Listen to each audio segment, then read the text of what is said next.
Hi, I'm Jacqueline Hellier, and we're going to talk about how you can heighten your orgasms.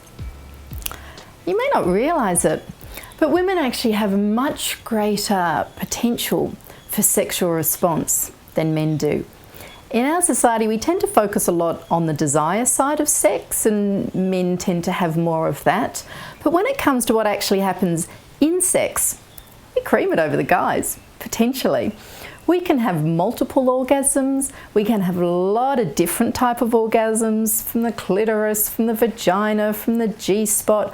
We can have orgasms even from nipple stimulation or being bitten on the neck. You can even learn to have orgasms without any physical stimulation whatsoever. And that's pretty high-level tantric sex. So, in fact, in the talking about tantric traditions, they actually say that the woman's sexual energy, the energy she releases while engaged in sex, is a Shakti energy. And it's an energy that a man needs. And so it's very important that a man actually arouses his woman so that she reaches the highest levels of sexual arousal and releases this energy that nourishes both of them, but particularly him. And even if we look at it from a simply scientific biological point of view, the more aroused you are and the better your orgasms, the better the quality and quantity of hormones that are released that flood your body and make you feel so good and make you feel so good about your partner, as well as releasing stress and improving the quality of your skin and your hair and your eyesight and reducing any tendency of depression. There's lots of good reasons to learn to heighten your orgasms, from the scientific to the esoteric.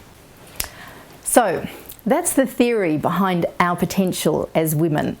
Now, I don't want to put you under even more pressure to have super orgasms if you're already struggling to have a normal orgasm, in which case I recommend you watch the video on self-pleasuring, because it's important to have an orgasm in the first place, that you can do it for yourself. What we're going to be talking about here is how, once you're having orgasms, you can heighten them. I want to get very practical here. I'm going to talk about two kinds of elements. One is the physical, what you can do physically to enhance your orgasms. And there's also an attitudinal component as well, which I'll be talking about. They're both equally important. Essentially, what we're talking about is the ability to relax while in a state of increasing tension. Because the orgasm is about increasing tension, but you're only going to go over into that full-blown experience if you are relaxed and surrender to it. And to be able to stay at high levels of heightened arousal, you need to be able to keep that state of tension within your relaxed, surrendered body. Okay? It's kind of a little bit of a dichotomy, it's a bit of a paradox, but once you've nailed it, magical. So, the first thing to do is to learn to relax. And one of the best ways to relax is to use your breath. So as you're feeling the arousal grow, keep your breath slow and steady. You might want to breathe out through your mouth, like this. You go.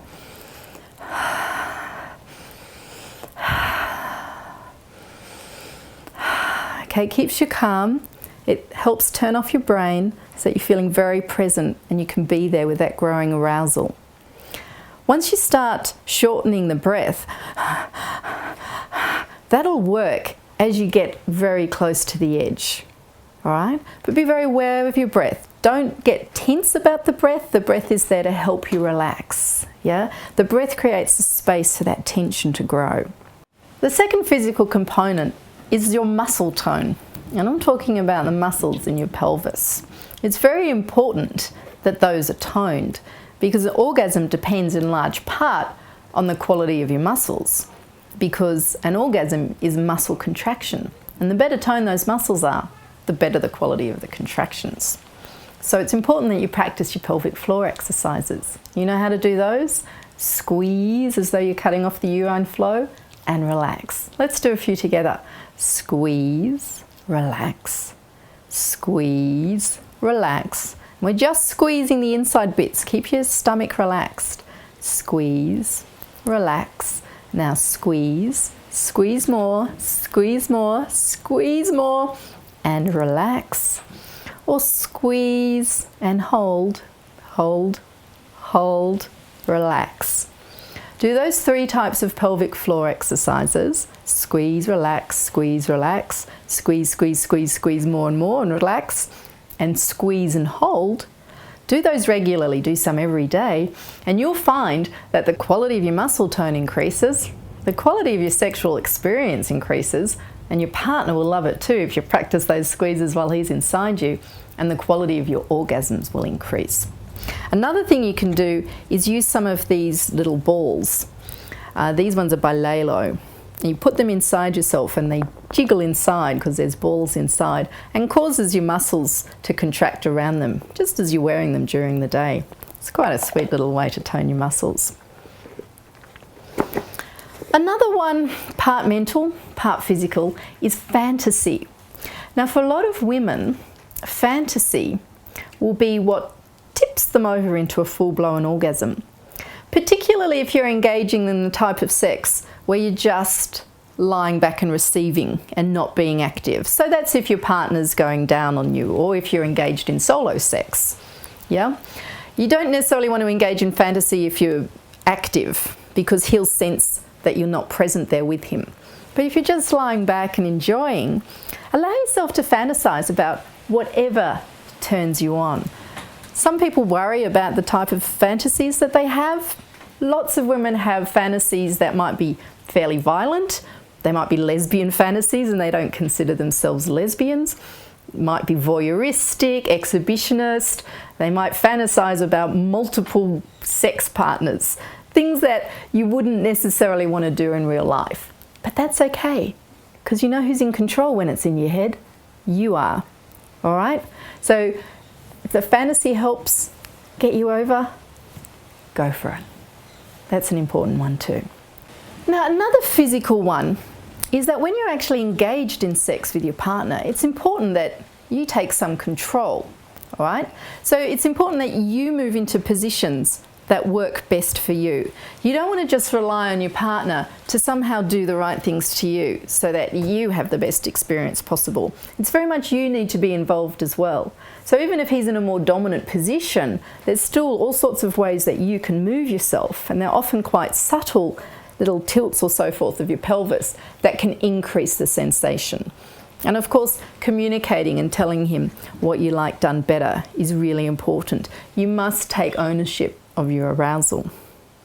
And the final point I want to make, and this is an attitudinal one, you really have to surrender to the experience. You have to turn off your brain so you're not worrying about things. Am I doing this right? Is my bum wobbling? Oh gosh, did I remember to put the dishwasher on? Those kind of thoughts are not going to heighten your arousal, okay? You have to just let yourself go into the experience. You have to surrender to the pleasure. I'm not talking about surrendering to a dominant man. You're both surrendering to this awesome experience.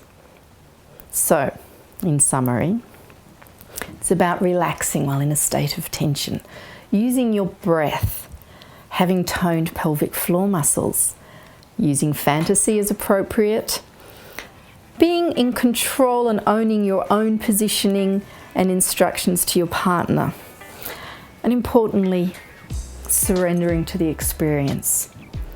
And the best thing of all, the more orgasms you have, the more orgasms you will have, and the better they get. Everything improves with practice. So let's practice.